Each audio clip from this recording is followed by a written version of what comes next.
Баршаңызға қайырлы күн достар, менің каналыма қош келдіңіздер. Бүгін сіздермен ең оңай дайындалатын пирогтың рецептімен бөлісетін боламын. Керекті заттардың тізімін барлығын видеоның астына жазып қалдырдым.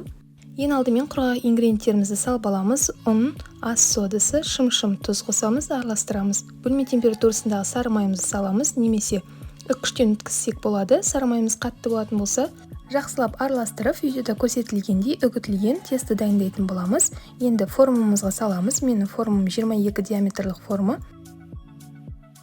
Формамызға жақсылап жайып шығатын боламыз. Және де бір бөлігін салмасының бетіне салуға алып қалатын боламыз.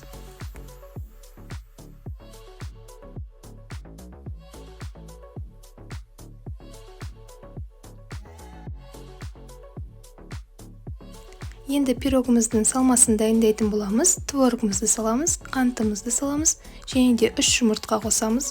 Барлығын жақсылап блендермен араластыратын боламыз. Егер де блендер болмаса, қасықпен де араластырсаңыз болады. Барлығын жақсылап араластырып, пирогымыздың бетіне салатын боламыз қазір.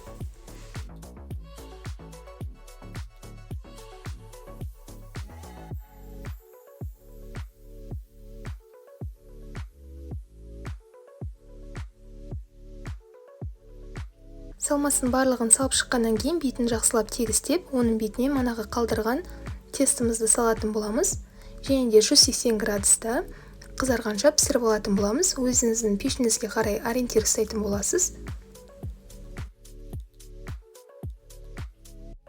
Мінекей біздің пирогымыз дайын болды. Өте дәмді болып шығады, өте оңай дайындалады. Міндетті түрде дайындап көріңіздер, ас болсын.